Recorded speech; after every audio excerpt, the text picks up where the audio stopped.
Assalamualaikum and good evening to my lecturer. Today, my group want to present about SME financing and investment appraisal for code subject MAF253. This is our team member in this group. First one is Nur Alia Farisha binti Muhammad Noor. Second one is Nur Khadijah Nasuha binti Muhammad Asni.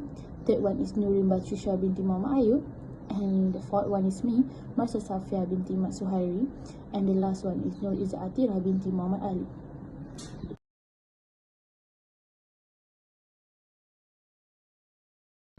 I want to explain about E-Invoicing. Malaysia is accelerating its digital transformation through the implementation of E-Invoicing. A key initiative introduced by the Island Revenue Board is IRBM to improve tax transparency. As SMEs make up over 97% of business in Malaysia, they play a vital role in the success of this initiative. However, many SMEs face challenges such as limited technological readiness, system integration issue, data security concern, and others. This conceptual paper examines this challenge and proposes strategies to help SMEs achieve a smoother transition to the e-invoicing system. Firstly, specific financing needs for SME e-invoicing implementation. Currently, Malaysia is still in the early phase of e-invoicing implementation, especially among SMEs. The transition towards e-invoicing may create challenges for business owners because some SMEs face barriers in adopting this new system. SMEs need to align with this transformation as the Inland Revenue Board (IRB) has introduced strict data submission requirements to ensure tax compliance and improve reporting accuracy. Therefore, financing is required to support SMEs in overcoming these challenges based on their specific needs. There are two main financing needs that should be addressed, which are technological advancement and knowledge and expertise in e-invoicing implementation. First, technological advancement. SMEs require financial support to acquire the necessary technological sources for e-invoicing implementation. This includes purchasing e-invoicing software, upgrading digital infrastructure, improving internet accessibility, and integrating the new system with existing accounting systems. However, some SMEs may face difficulties due to limited access to technology and the high costs involved in system integration. Without sufficient financial resources, SMEs may struggle to adopt the required technology effectively. Therefore, financing plays an important role in helping SMEs upgrade their technological capabilities and ensure a smooth transition to e-invoicing. Second, knowledge and expertise in e-invoicing implementation. Apart from technology, SMEs also need employees who have sufficient knowledge and skills to operate the e-invoicing system.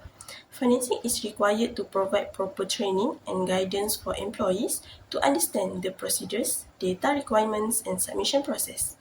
The lack of knowledge regarding e-invoicing may lead to mistakes in the data submission, delays in completing e-invoice requirements, and difficulties in adapting to the new system. Since invoicing has a specific submission period, failure to comply with the requirements may result in penalties. Therefore, providing training and developing employees' expertise are important to ensure SMEs can implement e-invoicing effectively, maintain compliance, and avoid potential penalties. This slide explains the nature of the financing problems faced by SMEs in implementing the e-invoicing system. There are four main challenges. First, high upfront capital constraints. SMEs need a significant amount of capital to integrate e-invoicing software with their existing business system. This includes the cost of purchasing software, system integration, employee training, and ongoing maintenance. For small business with limited cash flow, these upfront costs can be difficult to afford. Second, the capability mismatch gap. There is a gap between the government digital transformation goals and the actual capabilities of SMEs. Many small businesses lack the financial resources, technical expertise, and skilled workforce needed to successfully implement and manage the e-invoicing system. Third, severe penalties for non-compliance. If SMEs fail to comply with the e-invoicing requirements, they may face regulatory fines, administrative penalties, and even legal consequences. These penalties can further strain their cash flow and disrupt their business operations. Finally, compounded operating expenses. In addition to the initial implementation costs, SME also face higher operating expenses. They need to adapt to different invoice standards, manage international trade requirements, and ensure continuous compliance with regulations. These additional costs increase both the financial and operational burden on the business. In conclusion, the financing problem goes beyond the lack of capital. SME also face challenges related to limited capabilities, compliance costs, and rising operating expenses, making the transition to e-invoicing more difficult. Next, I will explain the major purpose to ease these financial hurdles faced by SMEs in implementing e-invoicing. The first measure is providing e-invoicing training and workshop to SMEs nationwide. The government should organize training programs to help SMEs understand how to the invoicing system. Through these programs, employees can learn how to operate the system, submit e-invoice correctly, and comply with the new tax requirements. This will improve their digital skills and increase their confidence in using the new system. The second measure is offering tax incentive, grants, and financial subsidies. Many SMEs face high costs when implementing e-invoicing because they need to purchase software, upgrading their system, and provide training for their employees. Financial support from the government can help reduce these costs and encourage more SMEs to adopt invoicing without putting too much pressure on their finance. The third measure is to develop a certified API standard to facilitate system integration. The Inland Revenue Board of Malaysia, or IRBM, should provide a certified API that allows the e-invoicing system to connect easily with existing accounting software. This can simplify the integration process, reduce manual work, minimize errors when sending information, and improve overall efficiency. The fourth measure is to provide for professional guidance and technical support. Accountants, professional bodies, and tax experts should guide SMEs throughout the implementation process. They can help business understand the invoicing requirements, solve technical problems, and check whether their system meet the required standards. This guidance can reduce confusion and help SMEs implement invoicing more smoothly. Next, I will present the potential sources of financing that are suitable for SMEs to implement an e-invoicing system. The first source is the government grants and subsidies. These financial aids help reduce the financial burdens of implementing e-invoicing because business do not need to repay the funds. The grants can be used to cover costs such as purchasing e-invoicing software, upgrading IT system, and improving cybersecurity. These allow SMEs to adopt digital technology without putting too much pressure on their cash flow. The second source is the government-assisted financing schemes. These schemes provide affordable financing with a lower interest rate and a flexible repayment terms. As a result, SMEs can invest in e-invoicing system, digital infrastructure, and other technology upgrades while keeping their financing costs low. The third source is tax incentive and rebates. The government also support SMEs through tax relief. For example, under Section 34, Subsection 6, Subsection G of the Income Tax Act 1967, qualifying employee training expenses are tax deductible. This helps business reduce the cost of training employees to use the new e-invoicing system while encouraging them to improve their digital skills. Here we go, a conclusion. The implementation of e-invoicing is an important step in strengthening Malaysia's digital tax system by improving transparency, efficiency, and tax compliance. Although the system offers significant benefit, many SME continues to face challenges such as limited technology readiness, system integration difficulties, and to ensure successful adoption, strong support from the government, professional bodies, and digital platform provided is essential through training, financial incentive, standardized system, and cybersecurity guidance. With proper preparation and collaboration, Malaysian SMEs can successfully adapt to e-invoicing and contribute to a more efficient, competitive, and suitable digital economy.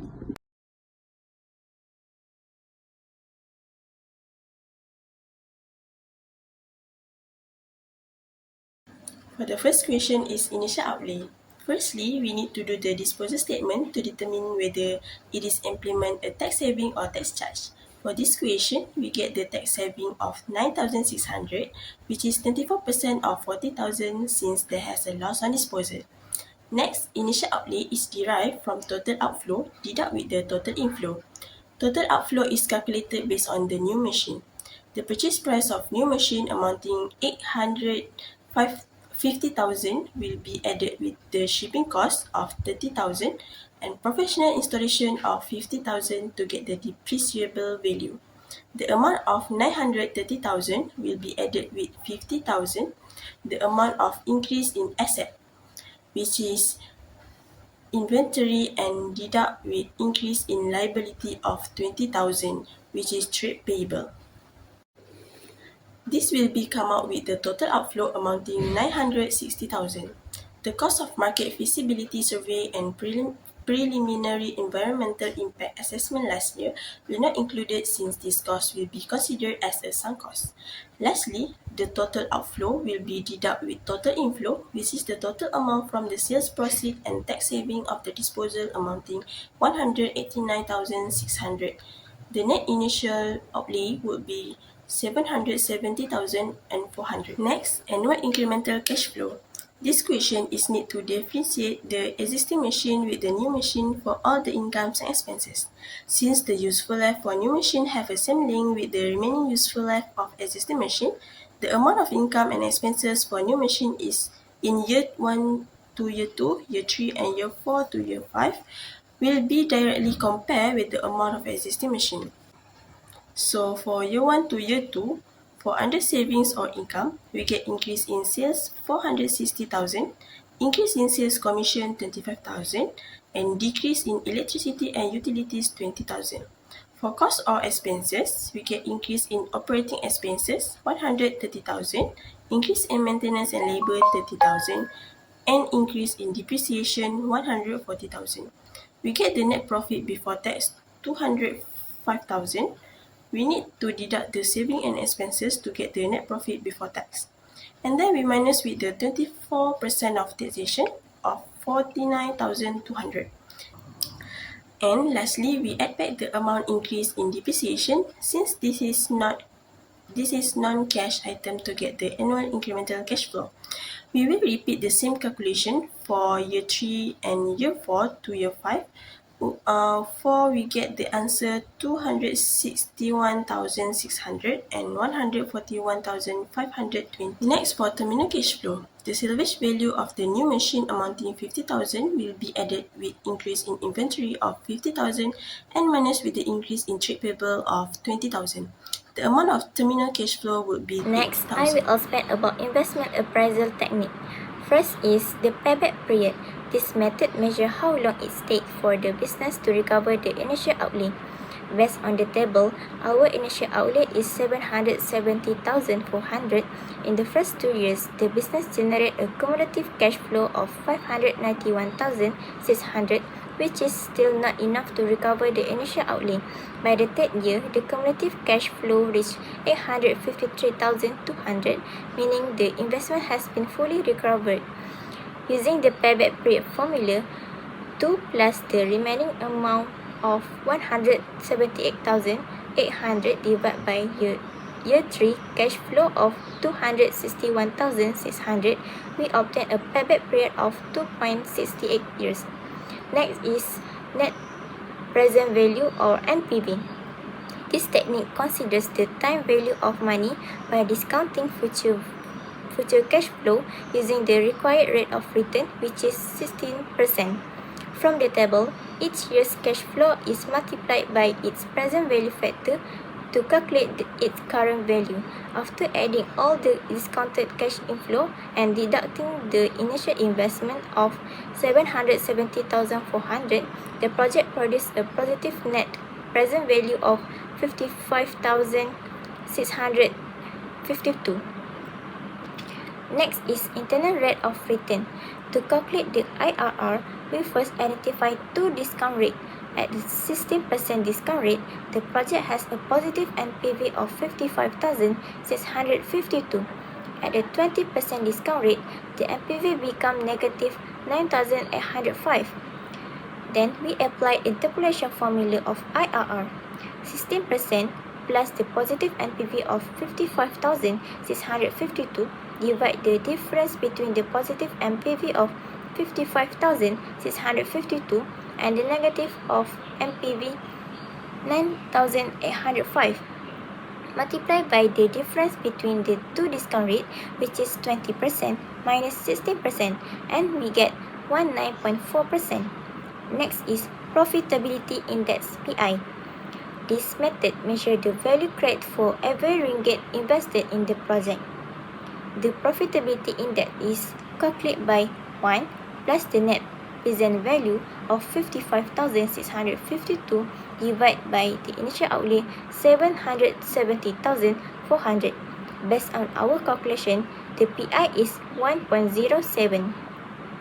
Green Tech Solution Berhad GTL should replace the existing machine with a new machine Ecotainer 8000 machine because NPV is positive 55,652 and IRR of 19.4% is more than required rate of return 60%. Payback period is less than 3 years, 2.68 years, and profitability index more than 1.07. Question C. Evaluation of investment appraisal result. NPV is positive is 55,652, indicating the project add value to the company. IRR is 90.4% higher than the cost of capital 60%, so the project is acceptable. PI 1.07 is greater than 1, showing the investment is profitable. The short payback period means the initial investment can be recovered quickly with lower risks. Overall, the project should be accepted as it meets all the investment appraisal criteria. Why can project have a favorable IRR and short payback but a negative NPV? IRR measure a rate of return while payback measure how quickly the investment is recovered. NPV consider the time value of money and all future cash flow. Therefore, a project may have a high IRR and short payback but still have negative NPV if the discounted cash inflow are insufficient to cover the initial investment. First, we rank the projects using the Profitability Index PI. The higher the PI, the more attractive the investment. Based on our calculation, Project Alpha Solar Farm has the highest PI of 1.25, so it is ranked first. Project Beta Water Recycling has a PI of 1.2, making it second. Lastly, Ecotainer 8000 has a PI of 1.07, so it is ranked third. Next, we determine the optimal investment mix within the capital budgets of 1.2 million. Since Project Alpha has the highest PI, we invest the full 1 million in Project Alpha. The remaining 200,000, which is an 50% of Project Beta's required investment, is then invested in Project Beta. This fully utilizes the 1.2 million budget and generate a total NPV of 290,000, which help maximize shareholders' wealth. Last but not least, this slide presents our financial and ESG-based recommendation regarding the purchase of the Ecotainer 8000 machine. First, the problem with relying only on net present value or NPV. Although the project shows a negative NPV, NPV does not capture intangible benefits such as improved sustainability, a stronger corporate reputation, and long-term strategic value. In addition, the do-nothing fallacy assumes that keeping the current machine is the safer option. However, continuing to use the 5-year-old machines will likely result in higher maintenance costs, lower productivity, and declining sales over time. Furthermore, the negative NPV is based on conservative assumptions, including a high 16% cost of capital. These assumptions do not fully consider operational risks or the company's reputational risks. Next, let's look at the operational and ESG risks of taking no action.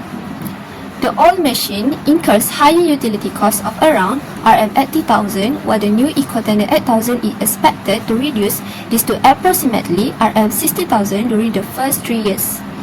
Keeping the old machine also exposed the company to stricter environmental regulation in Malaysia, increasing the risk of carbon-related taxes, penalties, or operational disruption.